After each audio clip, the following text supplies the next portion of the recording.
dans mon atelier. Je m'appelle Céline, je suis artiste en art textile et professeure de tricot et je suis très heureuse de vous proposer cette nouvelle vidéo de podcast créatif, celui qui est dédié à la saison de l'hiver. Nous sommes le vendredi 20 décembre, veille du solstice, et j'ai beaucoup de plaisir à venir vous voir pour parler un petit peu de mes créations en art de la maille. Pour les personnes qui découvrent cette chaîne, je vous souhaite la bienvenue, j'espère que ça va vous plaire. C'est une chaîne qui est dédiée au tricot et au crochet de manière principale, et puis de temps en temps il m'arrive aussi d'évoquer en fin de vidéo un petit peu mon parcours d'artiste en art textile pour partager un petit peu ce qui fait mon métier. Je souhaite également la bienvenue à toutes les personnes qui reviennent régulièrement. C'est vrai que je ne poste pas de podcast très souvent. J'ai fait le choix maintenant de venir vous voir à chaque changement de saison. Ça a plus de sens pour moi, déjà parce que j'aime beaucoup travailler d'un point de vue artistique autour de cette question-là, mais aussi parce que je trouve que ça donne un bon rythme qui me correspond, qui est vraiment le rythme de ma personnalité. Et je dois vous avouer de toute façon que je ne suis pas une tricoteuse ou une crocheteuse qui est très rapide. Je prends énormément de temps pour faire et fabriquer. Il m'arrive beaucoup aussi de prendre du temps pour défaire et de refaire. Donc voilà pourquoi je ne tourne pas si souvent de podcasts créatifs. Peut-être vous m'avez connue auparavant quand je venais vous parler de mes designs, puisque pendant plusieurs années j'ai créé donc la marque Mademoiselle Petroni et j'ai designé des modèles de tricot. J'ai fait une pause actuellement parce que je désire plus me consacrer à mon travail d'artiste textile, et les œuvres sur lesquelles je travaille me prennent énormément de temps. Donc pour le moment, le design est mis entre parenthèses. Toutefois, si ça vous intéresse d'aller voir, mes boutiques avec mes modèles sont toujours en ligne et mes modèles sont toujours disponibles à la vente. Donc les personnes qui avaient l'habitude de me retrouver plus souvent, je venais plutôt tourner tous les mois auparavant un podcast, c'est parce que justement j'avais quand même plus de contenu à vous présenter en tant que designer tricot. Toutefois, aujourd'hui je vais quand même vous parler tricot. Même, j'espère que je ne vais pas vous décevoir, je n'ai pas du tout terminé les ouvrages sur lesquels je m'étais lancée en début d'automne, lorsque je vous ai vu lors du dernier volet de cette vidéo. Au moment de l'équinoxe d'automne, j'avais mis pas mal de projets sur mes aiguilles. Enfin, pas mal pour moi, en tout cas des projets ambitieux, dont 2 pulls. Ces 2 pulls ne sont pas du tout terminés.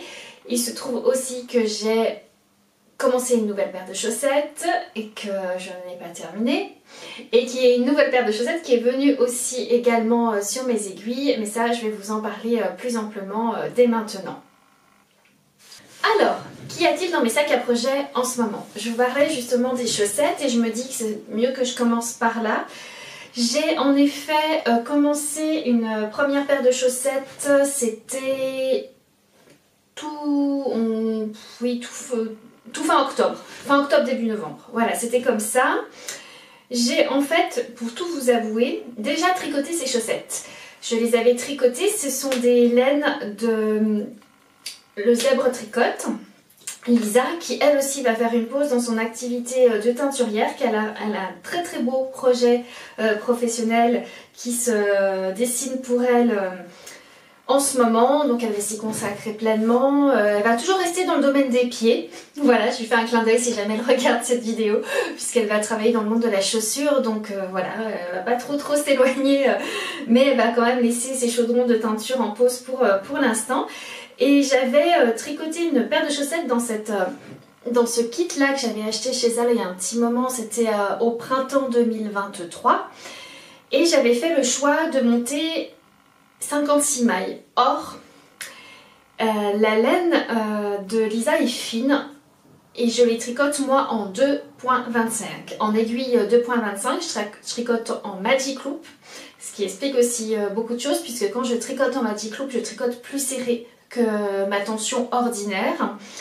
Et vous voyez, voilà, j'ai les aiguilles Ici, moi j'aime bien utiliser les Chiago Fix. Je trouve que c'est des aiguilles qui me conviennent bien pour faire le Magic Loop et notamment pour tricoter les chaussettes. Et je trouvais qu'elle me serrait le pied et surtout je trouvais que la maille était très distendue quand je les mettais sur le pied, ce qui était un peu dommage. Donc je les ai complètement défaites, vraiment mais complètement démontées. Ça n'a pas été simple parce qu'il a fallu que je récupère la laine du talon puisque sur mes précédentes chaussettes j'avais fait le choix de faire des talons après coup. Donc je me suis retrouvée avec plein de petits pelotons et d'ailleurs vous voyez je les ai mis de côté, là j'ai pas terminé mes côtes parce que je voulais les faire d'une certaine hauteur puisque j'ai commencé cette chaussette de la pointe jusqu'à la tige, jusqu'aux côtes. Et je suis pas sûre d'avoir assez de fils contrastants pour ma deuxième chaussette. Voilà, j'ai des tout petits bouts là. Et je n'ai pas encore fait le talon de la deuxième chaussette. Donc voilà, par précaution, je me suis arrêtée là sur cette hauteur de côte. Ma recette pour cette paire de chaussettes, puisque du coup j'ai pas décidé de faire la même recette que la première fois, même si ça se ressent beaucoup. Non, pas du tout en fait. Non, je fais pas du tout la même recette. Parce que la dernière fois, j'avais commencé des côtes et j'étais allée jusqu'aux orteils. Et cette fois-ci, je les tricote dans l'autre sens.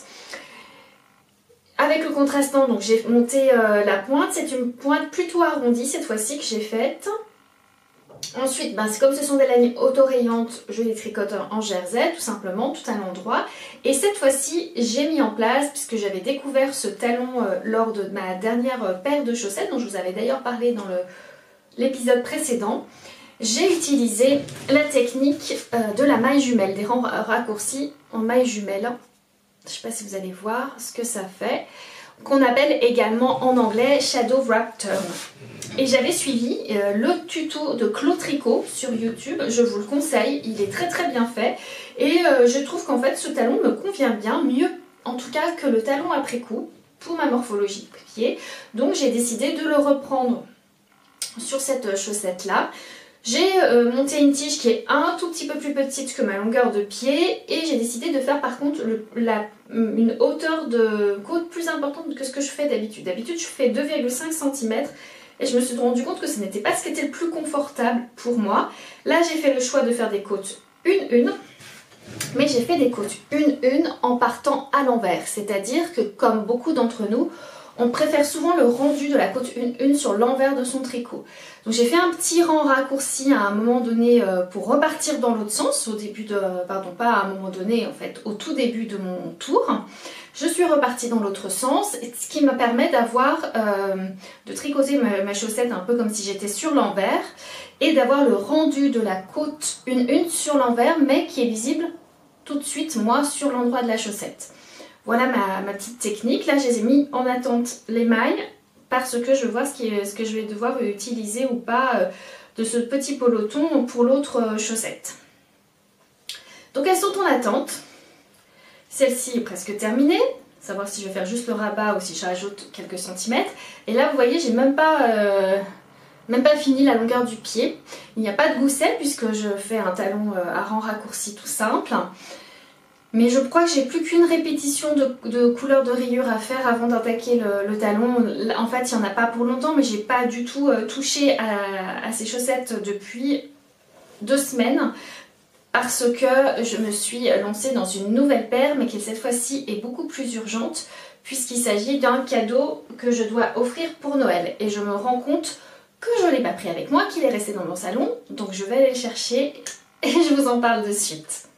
Alors je ne vais pas vous les montrer complètement parce que comme c'est un cadeau de Noël et que la personne à qui je l'offre est susceptible de tomber sous cette vidéo, je vais juste vous montrer un petit peu, juste un tout petit peu, en espérant qu'elle ne va pas regarder et que ça ne va pas trop lui gâcher la surprise, mais pour vous montrer la laine avec laquelle je travaille. Certaines d'entre vous, certains d'entre vous l'ont peut-être vu sur Instagram à ce propos. Si vous voulez d'ailleurs avoir plus d'informations me concernant dans ma pratique des arts de la maille, je vous conseille d'aller sur Instagram parce que j'y suis beaucoup plus présente. Je suis là pratiquement quotidiennement en story. Donc vous pouvez me suivre plus au jour le jour, de manière quotidienne sur Instagram, alors que c'est vrai que je suis assez rare ici sur YouTube. Parenthèse fermée. Donc je l'ai présenté sur une de mes stories Instagram. C'est un très joli fil que j'ai commandé parce que je voulais faire un beau cadeau à la personne à qui je l'offre. Et j'ai choisi un très joli coloris, un très joli fil à chaussettes à speckle, à ce qui va vouloir faire le point. Il faut que je cache mes yeux peut-être. Voilà. Vous voyez que j'ai mis un petit contrastant aussi avec. Et ce joli coloris, il s'agit de la laine de Deborah, des petites potions. Moi, je suis ravie qu'elle ait repris son activité de teinturière. Je vous montre son petit label. Pareil, je vais cacher ma tête. Et il s'agit de la laine à chaussettes, donc la sock, qui est 75%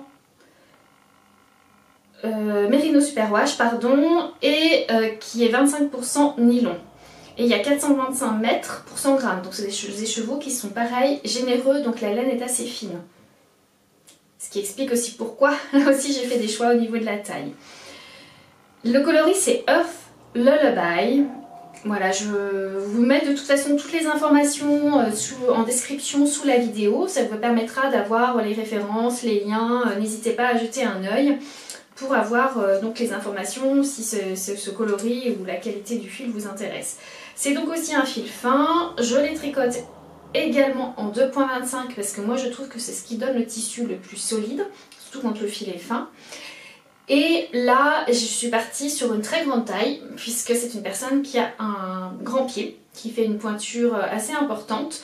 Donc voilà, là je me suis pas faite avoir, je me suis dit attention, pas de blague, si tu tricotes en 2.25, il va falloir quand même que tu montes le maximum de mailles pour ces chaussettes-là et que la personne puisse facilement passer le pied dedans. Cette fois-ci, j'ai choisi donc toujours de la pointe vers le sommet et j'ai choisi un talon à gousset avec talon renforcé. Et c'est aussi la raison pour laquelle j'ai commencé par la pointe, parce que pour ce type de talon, je préfère le tricoter de cette manière, c'est-à-dire dans ce sens, du bas vers le haut, parce que je trouve que moi c'est plus facile. Il n'y a pas de maille à relever de cette manière-là. Alors c'est vrai que ça paraît un peu plus long parce que comme on fait le gousset, on fait des augmentations, donc à un moment donné on a l'impression qu'on n'arrive pas à finir le pied. Mais après pour vraiment réaliser l'arrondi du talon et faire le talon renforcé, je trouve que c'est plus facile. Ça n'engage que moi, bien entendu, mais c'est la raison pour laquelle j'ai fait ce choix-là. Donc voilà pour les encours chaussettes. Là, honnêtement, j'ai pratiquement terminé. Donc je suis contente, je devrais arriver dans les délais. J'aimerais terminer ce week-end pour être vraiment sereine, pour pouvoir les mettre sous le sapin à temps. Ensuite, je vais vous parler de celui-là en premier. Vous ai montré... Ah, je crois que la dernière fois, je ne vous avais montré que les échantillons. Je ne suis même pas sûre que j'avais monté les mailles. Je vous avais montré les échantillons des deux laines que j'avais choisis pour réaliser ce pull en jacquard. Il s'agit du Pink Velvet d'Andrea Mori. Je mettrai de toute façon une photo par là ou par là. Vous puissiez voir le rendu final de ce pullover. Mais je les tricote un peu à ma manière. Alors pour plusieurs raisons. Tout d'abord, le fil que j'ai choisi, le fil de coloris principal, normalement c'est un fil qui se tricote, c'est un pull qui se tricote en fil fingering. Et moi j'ai fait ma maline, le fil, la laine que j'avais envie d'utiliser est la qualité DK BFL de chez Atelier EV3. Et je voulais avoir le bon rendu d'échantillon. Et il se trouve que moi je trouve que sa laine... Elle est plus jolie quand elle est tricotée en 3,5 qu'en 4. En sachant que moi, je tricote plutôt lâche. Et ça, le rendu d'échantillon, je le préférais quand je le tricotais en 3,5. Donc ce que j'ai fait. Et comme Andrea Mori propose de tricoter son Pink Velvet en laine fingering, mais pour obtenir un échantillon sport, c'est-à-dire, je ne veux pas dire de bêtises, ah j'ai pas noté, c'est dommage, j'ai pas noté l'échantillon, c'était un échantillon je pense de 24 mailles, à vérifier. Je noterai, de toute façon vous retrouverez toutes les informations dans sa fiche Ravelry dont je vous mettrai le lien en description. Et moi c'est tout à fait l'échantillon que je retenais. Donc je me suis dit, banco, puisque j'ai le bon échantillon. Alors j'ai pas tout à fait le bon échantillon en nombre de rangs. Donc il faut que je fasse attention. J'ai mesuré, j'ai fait attention au moment de mon empiècement circulaire. Je vais vous montrer d'ailleurs, j'ai fait une petite modification. Voilà la bête. Je vais essayer de ne pas tout faire tomber puisqu'il y a des pelotes un peu dans tous les sens. Je vais vous montrer pourquoi. Donc voilà le résultat. Donc pour là, je suis dégoûtée parce que alors, en fait, il se trouve que le coloris, mon coloris principal, donc qui est en laine BFL DK de chez Atelier V3, c'est le coloris Message in a Bottle. Et en fonction de la luminosité, ce coloris change tout le temps. Et c'est pour ça que je l'aime beaucoup. Je l'aime beaucoup, donc c'est un vert bouteille. Moi je le vois vraiment vert bouteille. Hein. Et là il tourne un petit peu vers le teal quand on le met là à la caméra. Je ne sais pas comment je peux faire. Donc, de toute façon, je vous invite à aller voir sur sa boutique. Vous aurez son vrai coloris. En sachant que c'est un vert bouteille, c'est un vert qui tire vers le gris. Enfin, c'est vraiment très intéressant en fonction de la lumière qui passe dessus. Le pigment capte pas du tout la lumière de la même manière. Et ça dépend aussi du coloris qu'on lui adjoint. Et ça j'ai vraiment fait le test quand j'ai choisi le coloris. Donc normalement, le Pink Velvet d'Andrea Maury se tricote avec un coloris contrastant pour faire le motif de jacquard du yoke en suri, alpaga et soie. Et moi j'ai fait le choix de le tricoter en mohair parce que moi passion mohair, c'est toujours comme ça, j'aime le mohair depuis le début que je tricote, donc en mohair et soie que j'ai doublé puisque comme c'est de la lace, c'était pas assez épais pour avoir l'échantillon suffisant. Donc quand je vous dis que j'ai fait un peu ce que je voulais sur ce pull, mais en attendant l'important c'était que j'obtienne le bon échantillon pour pouvoir réaliser, pour avoir le résultat escompté.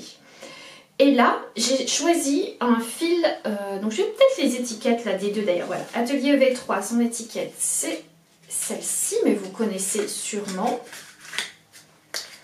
Voilà, je vous invite d'ailleurs à aller voir ses podcasts. C'est ça, c'est de la 100% Superwash Blue Face Leicester, donc de la BFL, 225 mètres au 100 grammes. Et le coloris Message in a Bottle. Et j'en ai 4 écheveaux pour ma taille. Après, je vous expliquerai la taille que j'ai choisie. Et alors, est-ce que j'ai gardé le petit? Oui, j'ai gardé la petite étiquette de Maison Septembre, donc du coloris contrastant, le mohair. Et il s'agit donc d'un kit mohair 72%, soit 28%, 420 mètres pour 50 grammes. Et le coloris, c'est crème. Je l'avais acheté au Knit It parce que justement je voulais vraiment le choisir. J'avais mon échantillon, j'avais apporté mon échantillon de Message in a Bottle avec moi et j'avais vraiment, on avait mis avec Dorian, donc de chez Maison Septembre, les différents coloris qui me plaisaient. Il y avait 2 roses qui me plaisaient et il y en avait un chaud et un froid. Et donc moi j'ai choisi le chaud, le coloris crème c'est le rose clair chaud, et quand je le mettais à côté de ce coloris là, on voyait beaucoup plus le vert intense ressortir, alors que quand on mettait le rose qui était un coloris plus froid, là on voyait le gris ressortir, comme quoi vraiment la manière, le coloris avec lequel il est associé le fait beaucoup varier, ce coloris Message in a Bottle. Donc j'ai terminé, vous avez vu l'empiècement haut circulaire. On commence par faire un montage tubulaire. Aller aux aiguilles, on fait des petites côtes une, on n'en fait pas beaucoup. Alors moi je trouve que c'est un peu échancré. Je ne vous cache pas que peut-être je lui passerai un petit élastique pour resserrer un tout petit peu l'encolure. Et ensuite on va faire quelques rangs raccourcis avant. Donc il y a vous voyez, on voit les rangs raccourcis dans le dos, il n'y en a pas beaucoup, il y en a un petit peu. Avant d'attaquer le motif de jacquard, qui est donc lui tricoté pour ma part dans un mohair tenu en double. Et moi j'ai fait ma maline parce que j'avais l'impression, et j'ai mesuré en fait, je connais à peu près la profondeur du yoke qui me convient. Moi je sais qu'il faut au moins qu'il fasse 20 cm dans ma taille, et là il était un peu court. Donc j'ai triché, j'ai rajouté un motif. Donc ce motif normalement il se fait qu'une seule fois sur le modèle Andrea Maury, et il y a un petit début d'autres motifs là en bas que moi j'ai fait disparaître. Tant pis, j'ai croisé mes fils, mais je préférais, je trouve qu'il faisait plus joli comme ça, donc j'ai répété ce motif là, je l'ai répété une deuxième fois pour allonger un petit peu ma profondeur de yoke, d'empiècement circulaire. J'ai terminé la longueur du pull comme je le voulais. Je crois que je l'ai rallongé un petit peu par rapport à ce que disait Andrea Maury. Donc là je tricote moi la taille numéro 2, qui fait 91,5 cm de tour de poitrine sur vêtements terminés. Donc il faut compter 7,5 cm d'aisance positive, ce qui est recommandé. Donc moi ça me convenait complètement. Et j'ai donc rallongé le corps à 23 cm et avant les côtes. Et elle, je crois qu'elle disait tricoter pendant 20 cm dans ma taille. Donc là, moi, je l'ai rallongé un peu parce que j'avais envie d'avoir un pull pas très long, mais pas trop court non plus parce que c'est un pull qui est assez chaud. C'est un pull pour moi que je mettrais maintenant, par exemple. Et je déteste quand mon pull remonte dans le dos et que j'ai pas les reins couverts à cette saison-là. Donc c'est la raison pour laquelle je l'ai allongé un petit peu. J'ai quand même mis en attente, j'ai encore pas tricoté les côtes. Parce que je veux voir ce qui va me rester comme laine quand je vais tricoter mes manches. Parce que là j'ai commencé une première manche. Alors j'alterne les écheveaux. J'ai deux écheveaux que j'alterne, que ce soit pour le corps ou que ce soit pour les manches. Là pour les manches, j'arrive bientôt à la fin des diminutions qu'elle préconise. Et je vais, je pense, arrêter d'alterner pour pouvoir bien entamer celui-ci. Reprendre celui-là et en avoir la même quantité ensuite pour faire la deuxième manche. Et avoir terminé, enfin avoir la même logique en tout cas de fondu des coloris. Et normalement, je devrais avoir assez avec ces pelotes pour les manches. Mais comme je ne suis pas sûre, je voulais attendre pour faire finir le bas du corps. Donc, il se tricote du haut vers le bas. Après le montage des petites côtes, l'empiècement circulaire et après c'est le classique. On sépare les manches du corps, on met les manches en attente. On monte un certain nombre de mailles sous les aisselles pour vraiment arriver à avoir la bonne aisance au niveau du tour de poitrine. Et après, alors là, c'est du tricot sans réfléchir, tout droit, tout en maillant droit. C'est pour ça que j'avais fait en sorte, j'avais commencé assez tôt à faire l'empiècement haut après le knit-it. Et après, je m'étais dit, je me garderai le corps pour le tricoter dans le train lorsque je suis partie dans les Hautes-Pyrénées pour faire ma résidence de création. Et ce qui est très bien, du coup, depuis que je suis rentrée, j'ai fait que ça. Ça fait 3 semaines que je suis rentrée. Donc j'ai pas du tout été... j'ai pas beaucoup tricoté sur ce pull depuis que je suis rentrée, puisque j'avais vraiment la priorité, c'était de faire cette paire de chaussettes que je dois offrir. Je l'adore, ce modèle. Je l'ai passé, il me va très bien en termes d'empiècement circulaire, parce que justement, j'ai veillé à la fois à la hauteur et la profondeur de mon yoke, mais aussi j'ai fait très attention à mon échantillon, c'est-à-dire que je l'ai vraiment mesuré à chaque fois que j'avançais pour vérifier que si je le respectais bien, et je suis contente parce que j'ai bien choisi la bonne aisance positive par rapport à mon tour de poitrine. En général, pour moi, en termes de morphologie, j'ai pas de problème au niveau de l'empiècement circulaire de ceux que j'ai tricotés jusqu'à présent. Je sais que c'est pas évident et que notamment Déborah, des petites potions, on en parlait dans sa dernière vidéo, qu'en fonction des morphologies, l'empiècement circulaire, il y avait vraiment des choses très bizarres qui se passaient et qu'il pouvait arriver que des fois il y ait trop de matière en surpoitrine. Et ou au niveau des épaules. J'avoue que c'est très compliqué, c'est très difficile d'arriver à grader correctement un empiècement circulaire, surtout quand on veut que ce soit un empiècement circulaire qui tienne bien, qui vienne plaquer sur le haut de la poitrine, puisqu'on a tous des morphologies différentes. Et j'avoue qu'il n'y a pas de solution, il y a une logique mathématique à mettre en place pour pouvoir permettre d'agrandir au fur et à mesure la circonférence de l'empiècement circulaire, mais que ça dépend, si on standardise ça, forcément ça ne va pas fonctionner pour tout le monde. Voilà, c'est ça que je voulais dire. Et c'est d'ailleurs pour cette raison que j'ai proposé 2 fois un stage chez Lana et Tricot pour calculer son propre empiècement circulaire et savoir exactement justement comment faire en sorte de le modéliser, en tout cas de faire un modélisme qui correspond à sa propre morphologie. Donc j'avoue que j'ai du mal à donner des conseils à ce niveau-là pour bien choisir son patron, à moins d'aller fouiller dans les chiffres à chaque fois et vérifier les calculs de la designer, mais on n'achète pas un patron pour faire ça. Donc c'est tout à fait probable que ce soit une coupe, en tout cas une construction qui ne fonctionne pas pour toutes les morphologies. Moi j'avoue que j'aime bien souvent associer des empiècements circulaires et qui sont assez courts et qui terminent par un raglan par exemple. Ça, je trouve que c'est quelque chose qui fonctionne bien, ça va venir mieux plaquer justement sur le haut du corps. Après voilà, ça dépend vraiment de l'échantillon, du type de motif, et j'ai aussi remarqué, et je pense que peut-être vous pourriez me dire, j'en ai pas tricoté énormément, mais j'en ai vu tricoter pas mal, que quand on a des motifs comme ça géométriques assez simples qui se répètent, il y a plus de chances que ça tombe bien que quand on a des motifs un peu plus figuratifs, où les espaces, les motifs sont plus grands, voilà, il y a moins de répétitions de petits motifs, et là ça devient plus difficile d'avoir un empiècement circulaire qui tombe bien sur soi. C'est un peu le constat que j'ai fait. Après, je ne saurais pas l'expliquer. En tout cas, j'ai pas creusé plus la question pour le moment. Donc voilà pour cet en cours qui avance bien. J'aurais adoré le terminer pour les fêtes.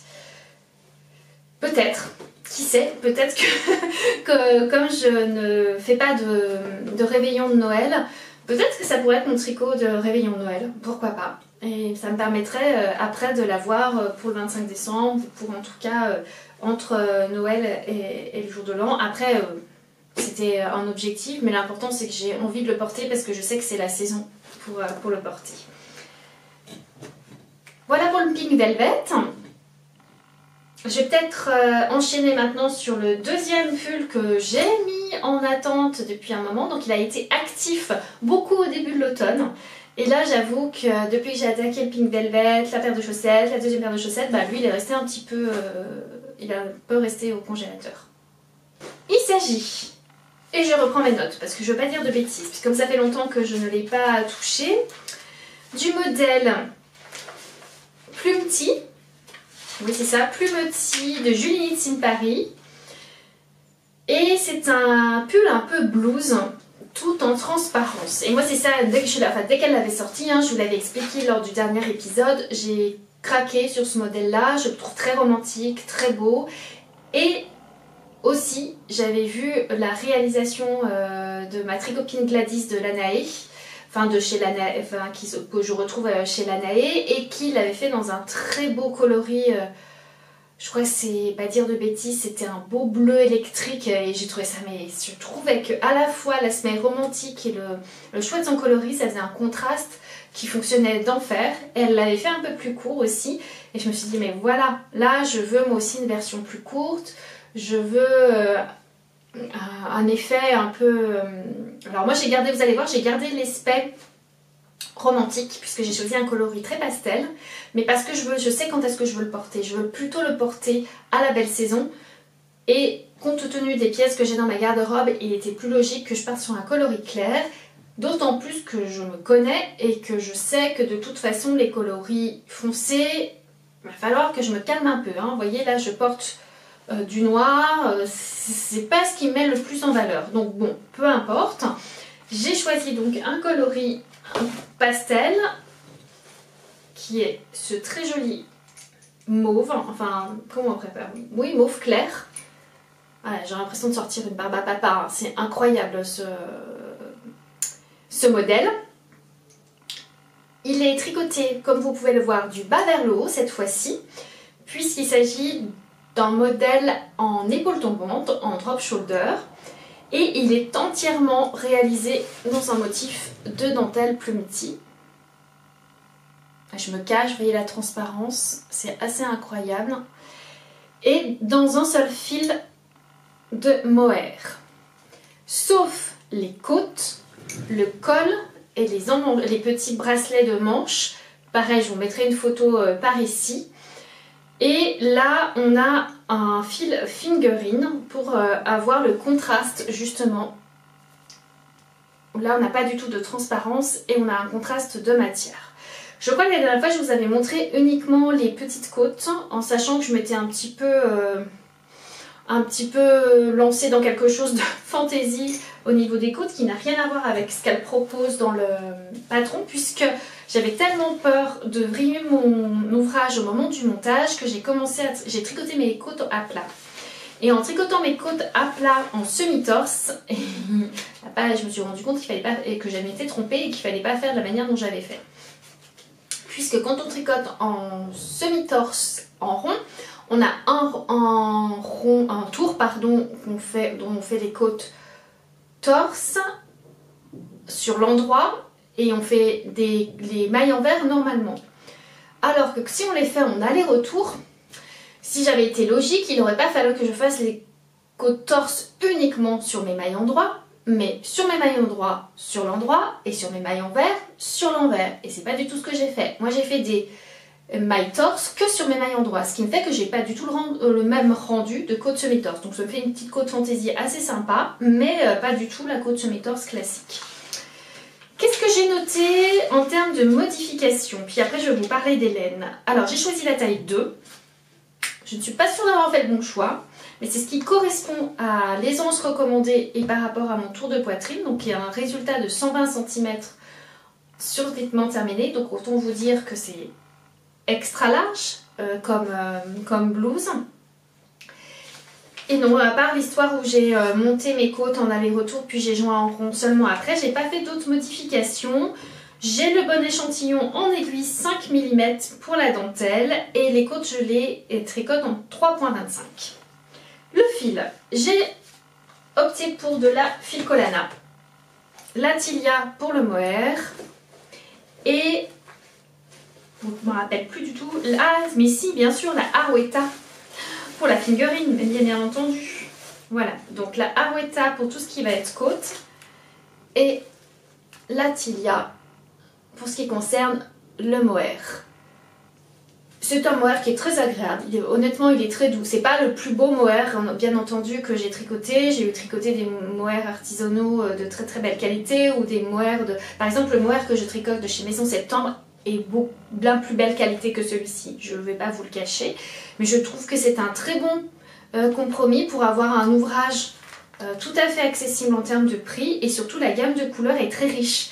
Donc moi c'est surtout là, c'est ça qui m'a décidé, c'est parce que je voulais ce lilas, ce mauve très clair, ce lilas sur ce modèle. Et je suis ravie d'ailleurs d'avoir choisi ce coloris. On va pas se mentir, il faut être très patient pour tricoter ce modèle. C'est très long, mais vraiment très long. C'est pas un motif compliqué, mais c'est un motif qui demande d'être concentré. Il se tricote, en plus je vous montre sur l'envers. En fait il se tricote sur l'envers, c'est pour ça que c'est un peu particulier. Voilà, je vais vous le remettre à l'endroit. Vous avez, donc ça fait vraiment une texture avec des petits reliefs de plumetis. C'est très très beau, honnêtement c'est une super idée. Là j'en suis à la séparation au niveau des emmanchures. Je vais y arriver. Donc à partir de maintenant, je vais tricoter les demi-devants en aller-retour. Donc je vais mettre les mailles du dos en attente et je vais suivre les instructions pour faire les deux demi-devants et puis après je reprendrai les mailles du dos. Elles sont rassemblées sur les épaules. Alors je ne sais pas si c'est une couture ou si c'est un rabat à 3 aiguilles, je ne me souviens plus. Et après on reprend les manches pour tricoter les manches qui sont un peu larges, hein, qui ont un effet un peu blouse, un peu chemise bouffante. Il est en hibernation pour le moment, c'est pas très grave. J'avoue que comme je le veux de toute façon pour la belle saison, je le reprendrai petit à petit. J'avoue qu'il faudrait pas que je tarde trop à le reprendre parce que j'avais bien gardé la logique du rythme de construction de cette dentelle. Et là, bon, il se trouve que comme je vais travailler en aller-retour, elle va pas tout à fait se construire de la même manière, mais ça serait bien quand même que je m'y remette pour reprendre ce rythme-là et pas perdre la logique de construction et du coup le rythme de tricot alors même si je tricote pas rapidement, mais au moins ça me met dans un rythme de tricot où j'ai pas à réfléchir à chaque fois à la charte pour pouvoir créer le motif. Et ben voilà, j'ai fait le tour. Qu'est-ce que vous en pensez? Je m'arrête là? Non, c'est vrai qu'il n'y a pas, je suis désolée, hein, j'ai pas grand chose d'autre à vous montrer, mais c'est la réalité, c'est ce que je tricote en une saison. Je suis vraiment une tricoteuse slow et je l'ai toujours été comme ça d'ailleurs. C'est pas très grave pour moi, c'est vraiment l'important, c'est de me garder ce plaisir d'avoir les belles matières dans mes mains, d'avoir des petits moments de pause de tricot dans la journée et de me faire des plaisirs, de bien réfléchir surtout aux modèles que j'ai envie de tricoter. Comme vous pouvez voir, les deux modèles que j'ai choisis là ne sont pas du tout des sorties récentes. C'est des modèles que j'avais mis de côté dans mes favoris depuis très longtemps et je suis revenue régulièrement et au moins j'étais sûre de vouloir les tricoter parce que je les aimais toujours autant. Eh bien, je vous propose maintenant de vous parler un petit peu de ce que j'aurais envie de mettre sur mes aiguilles pour 2025. Et en même temps, je terminerai la vidéo avec un petit peu de blabla très rapide sur plusieurs choses. Je pense que je vais vous parler un petit peu de ma résidence d'artiste, mais aussi d'une petite acquisition que j'ai fait là dernièrement. Et ça fait très longtemps, et certains d'entre vous me l'ont réclamé, je vais vous parler de 2 coups de cœur vidéo sur YouTube. Je prends mon autre carnet pour vous parler des projets que j'ai envie de mettre sur mes aiguilles en 2025. Alors je vous en ai parlé la dernière fois. Mais je ne l'ai pas du tout commencé, mais parce que Anna de Lana et Tricot n'a pas reçu encore sa commande d'Herero Natura, donc je suis en attente de ces laines-là. Je voulais donc retricoter mon modèle de gilet Michel. Je vous remettrai une petite photo également, dans une nouvelle qualité que celle que j'ai tricoté, dont j'ai tricoté le prototype, pardon. J'avais tricoté dans un fil de type worsted, Deka Worsted, qui est une laine de pays. J'adore cette laine, j'adore ce gilet, c'est... Oh, j'ai oublié, oh là là, la honte, j'arrive pas à me rappeler. Si je vais retrouver, pardon. Ah bah non. Oh, je suis désolée, j'arrive pas à retrouver le... Atelier Pure Laine. Voilà, pardon Frédéric. Oh, j'espère que tu regardes pas ma vidéo. Atelier Pure Laine. J'ai tricoté ce modèle dans cette très belle laine de pays. Et j'avais, normal, je le porte beaucoup, il s'use, et j'avais envie de m'en tricoter une nouvelle version. Et là, je voulais quand même changer un petit peu pour montrer qu'on pouvait avoir un rendu différent en changeant complètement la fibre. Et j'avais envie de le tricoter en tenant en double 2 fils, un fil de laine et un fil de mohair. Et il se trouve chez Herero Natura qu'en tenant en double un fil de la qualité Ulysse, qui est un fil sport cardé, avec leur qualité Bérénice, qui est un fil lace mohair, ça me donnait le bon échantillon pour pouvoir retricoter mon modèle Michel, pour avoir un rendu complètement différent, puisque là le dessin, le plastron sera beaucoup plus flouté avec le mohair. On va garder le côté laine cardé, puisque de toute façon le fil que j'avais utilisé pour faire le prototype de départ, c'était aussi un fil cardé. Mais là, on va lui apporter un peu de fluffy, un peu de mousseux avec le mohair. Et je change un petit peu, j'apporte de la couleur cette fois-ci, puisque je vais le tricoter dans 2 coloris roses. Le quartz, je crois, et l'autre, je sais plus. Mais ça, je vous invite à regarder la vidéo précédente, parce que je vous en parle et je vous montre les coloris. Donc celui-là, il est toujours prévu de le mettre sur les aiguilles dès que Anna l'aura reçu en boutique. Puis... en parlant d'Anna, nous sommes rendues toutes les deux à Felletin, au festival Fête de la Laine, pardon, de Felletin, fin octobre. D'ailleurs, ça a été un super moment, on a toutes les deux adoré ce moment-là. C'est très agréable de rencontrer tous ces artisans et ces artistes qui travaillent la filière de la laine.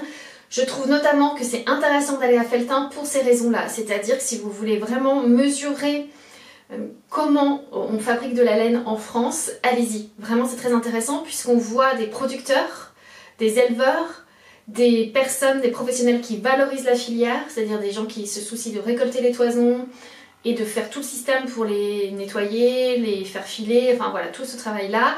Et on voit aussi des filatures. Donc ça permet de voir tout le chemin de la laine pour fabriquer du fil à tricoter. Et je trouve qu'en ça a vraiment du sens, que c'est très intéressant d'aller à cet événement.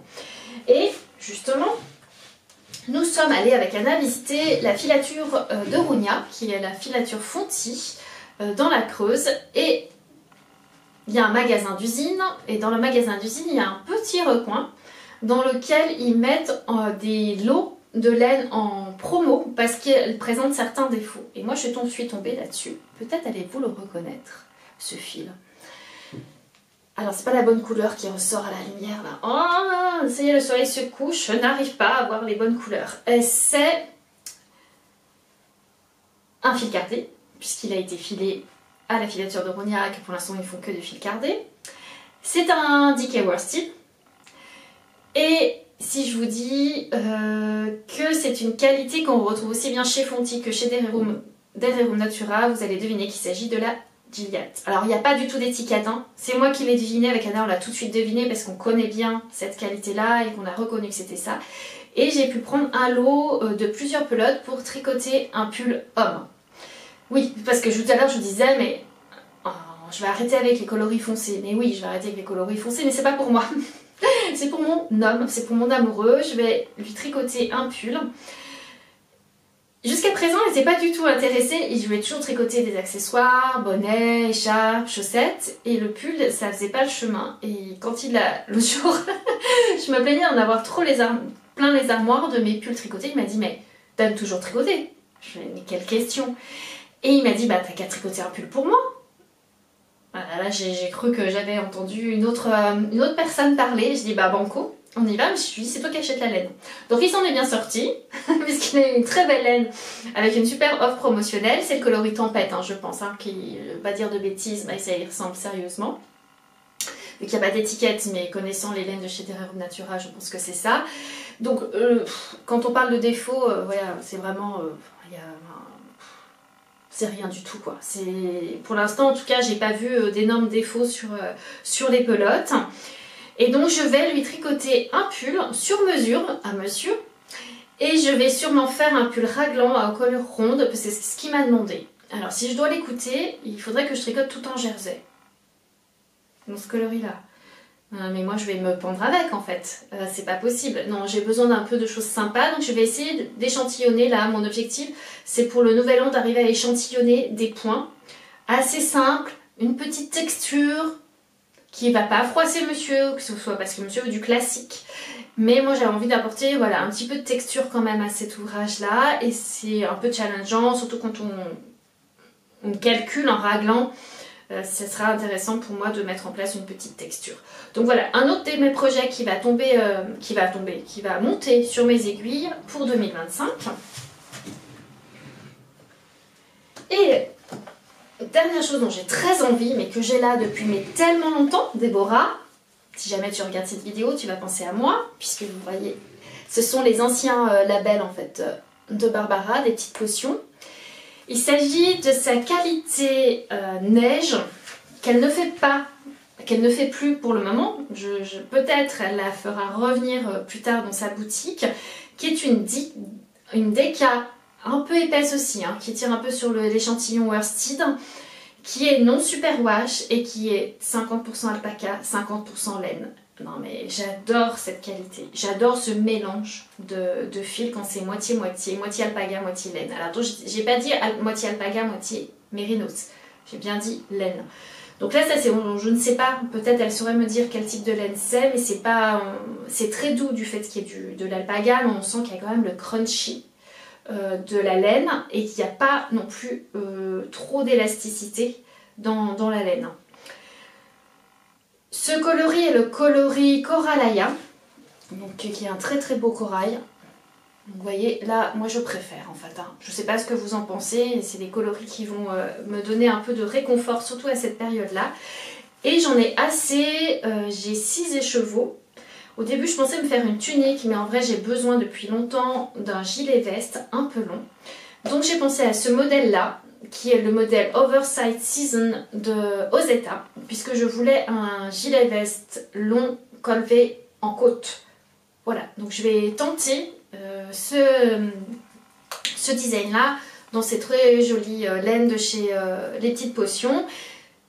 Pareil, pour le nouvel an, échantillonner pour vérifier que tout aille bien par rapport aux consignes du patron de chez Ozetta. Oui, bah voilà pour mes projets, ce dont j'ai envie de mettre sur mes aiguilles en 2025 pour l'hiver, hein, puisque là on est sur le podcast créatif dédié à l'hiver. C'est déjà pas mal. Si j'arrivais déjà à terminer mes 2 pulls, allez, je vais me dire que je vais terminer mon pull Ben Velvet, ça c'est sûr, terminer ma paire de chaussettes. J'ai très envie de remettre plein d'autres paires de chaussettes sur mes aiguilles parce que je manque de chaussettes. Je ne manque pas de pull, mais je manque de chaussettes. Et là, je pense même que pour les bas du réveillon, je ne sais pas si vous connaissez cette tradition, mais souvent on fait un cast-on, donc on monte un nouveau projet de chaussettes au moment du réveillon de Noël. Et bien là je pense que je vais monter sur mes aiguilles un modèle de chaussettes en déca. Ça je vous en reparlerai un peu plus tard. En termes de blabla, je voulais vous parler très rapidement parce qu'il y a certaines personnes qui sont intéressées de savoir ce que je fabrique en tant qu'artiste en art textile. Je suis donc partie, comme je vous l'avais annoncé la dernière fois, dans les Hautes-Pyrénées pour faire une résidence de création en tant qu'artiste en art textile. Sauf qu'il y a eu un petit changement, je ne suis pas partie dans le lieu donc je vous avais parlé la dernière fois, j'ai dû changer de lieu de résidence, donc je suis partie dans le Val d'Azun. Et j'ai été accueillie par le Festival du Murmure du Monde, dont je vous invite très fortement à aller visiter leur site internet si vous voulez en savoir plus. C'est un festival d'éco-poétique qui a lieu chaque année dans ce magnifique Val d'Azun. Et j'ai été accueillie par ce festival. C'est ce festival qui avait programmé mon installation au mois de juin, où j'avais pu installer La Blanche, qui est ma première œuvre en art textile, mais qui est une installation. Et en écho avec cette Blanche, j'ai voulu continuer à travailler sur la question de l'hiver et de la représentation des paysages mentaux de l'hiver, notamment plus d'un point de vue émotionnel, puisque je suis une personne qui est très sensible aux saisons et je me suis rendu compte que le dérèglement climatique avait un impact fort dans ma région alpine, puisque moi je vous ai pas dit mais j'habite à Chambéry dans les Alpes, et que l'enneigement devenant de moins en moins important et l'hiver devient de moins en moins marqué, puisque jusqu'à présent j'avais plutôt la chance d'avoir des hivers très marqués dans ma région avec le froid, le gel, l'enneigement jusque bas dans la plaine. Et là on se réjouit dès qu'on arrive à avoir quelques flocons sur les sommets, alors que les sommets qui sont autour de chez moi, j'habite pas en plein cœur des hautes vallées de Savoie, hein. J'habite à Chambéry, Chambéry c'est à 250 mètres d'altitude, autant vous dire que c'est pas très haut, et que les sommets les plus hauts autour de chez moi sont à allez, 1600, 1700 mètres d'altitude. Donc ils sont à la limite en fait. C'est vraiment quand on voit maintenant le peu de neige qu'on a sur nos montagnes, il y a quelque chose qui provoque des émotions en moi, beaucoup de nostalgie, parfois de la solastalgie, de l'inquiétude pour l'avenir. Et donc je voulais questionner toutes ces émotions et voir comment j'allais représenter ces paysages nouveaux de l'hiver et avec les émotions comme je les ressentais. Et là je suis partie avec cette idée-là en tête dans ma résidence de création. Donc une résidence d'artiste, c'est qu'on accueille un artiste dans un lieu et on lui donne la possibilité d'avoir du temps infini devant lui. Donc moi j'ai eu 15 jours où j'ai pas eu de contraintes autres que celle de créer pendant 15 jours. J'avoue que j'ai passé une semaine à créer et une semaine à démonter ce que j'avais fait. Mais ça fait partie du processus, c'est justement pour ça qu'on part. Se confronter tous les jours à nos idées, à la mise en pratique des idées. Et mon envie était de créer une série d'une sorte de 6 tableaux au minimum sur des carreaux, des carrés de feutre sur lesquels je vais venir dessiner des paysages de montagne d'hiver en laine ou en fil.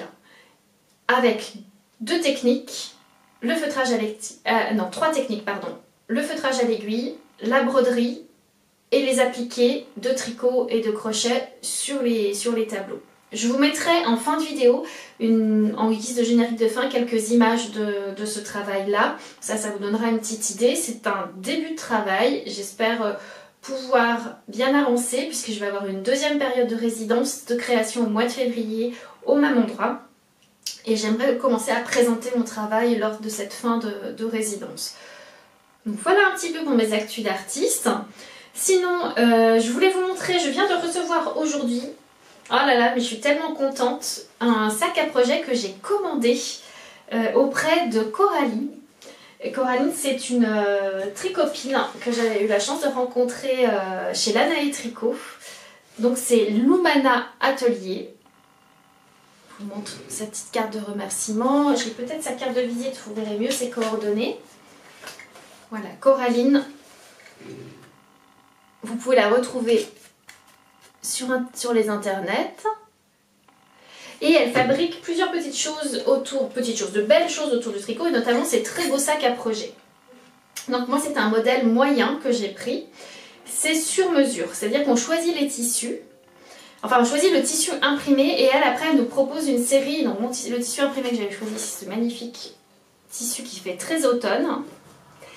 Et après elle nous propose plusieurs coloris de tissu unis pour venir l'associer au coloris imprimé qu'on a choisi. C'est un fil c'est un tissu qui est molletonné. Voilà. Et dedans, alors vous inquiétez pas, je n'ai pas mis de projet tricot dedans, mais c'est voulu. Puisque ça ne va pas être un sac à projet tricot. Ça va être ma valise de cours.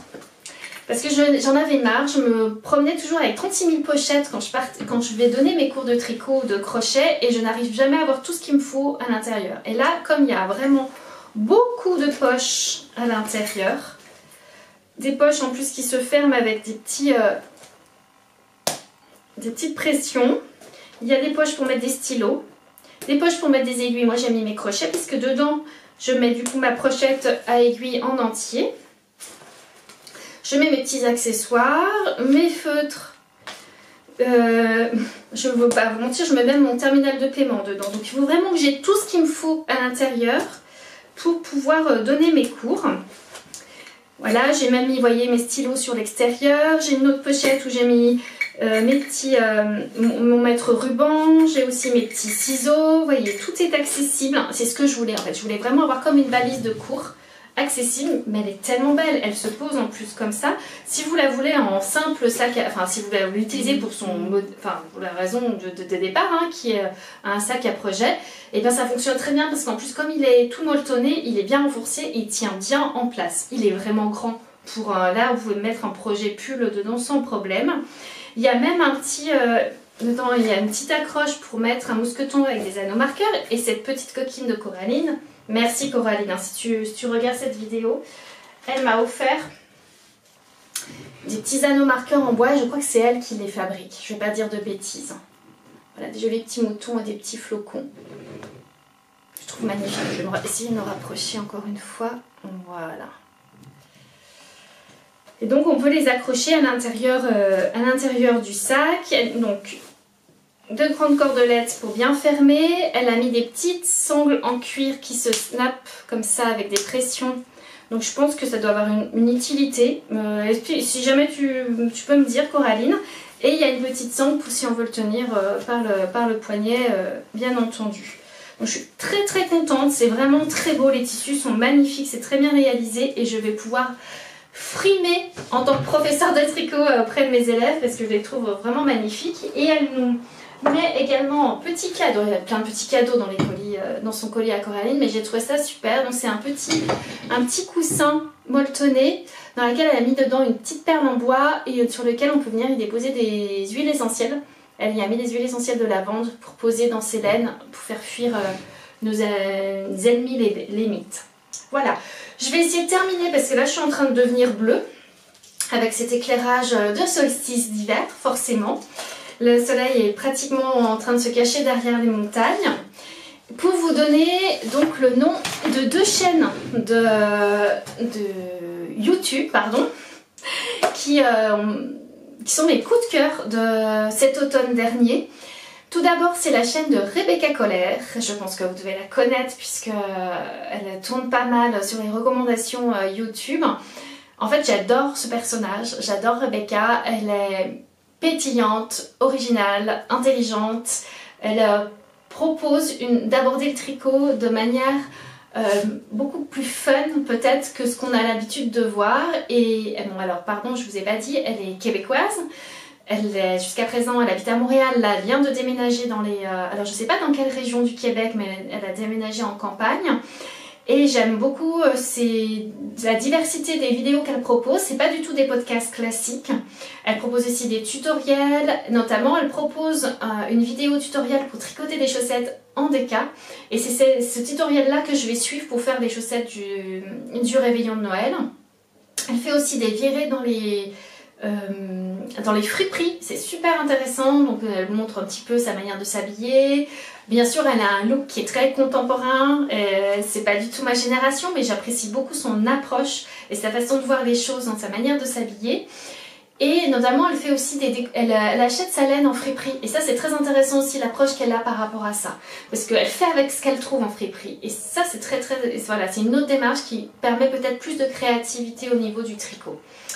Et puis ma deuxième chaîne, qu'on est dans une autre ambiance, c'est la chaîne Ina Do. Alors je sais pas du tout, I-N-A plus loin, D-O, comment ça se prononce. Je crois pas dire de bêtises que c'est quelqu'un qui est aux États-Unis, ou en tout cas soit dans le nord des États-Unis, soit au Canada, je ne me souviens plus. Et qui est illustratrice et qui, j'adore ses vidéos. Elle fait des vidéos de saison. Elle tourne, mais avec des images magnifiques, un montage très très bien travaillé, et elle a quelques mots qu'elle écrit en sous-titres. Elle parle seulement un peu sur la fin des vidéos. Elle montre vraiment son rapport aux saisons de manière beaucoup plus consciente, et aussi dans la vie quotidienne, ce qu'elle y fait, ce qu'elle cuisine, ses balades. C'est très simple. C'est vraiment aussi Simply Life, mais je trouve ça magnifique. Et notamment, je vous recommande de regarder sa dernière vidéo, là, en attendant le solstice, où c'est vraiment une ambiance, mais je crois que je me la regarderai régulièrement, juste pour me plonger dans cette ambiance qui nous permet de nous déposer, de souffler et d'admirer les beautés du quotidien. Vraiment, je vous invite à aller voir cette chaîne si vous ne la connaissez pas encore. Ça a été un petit peu mon coup de cœur de ces derniers jours.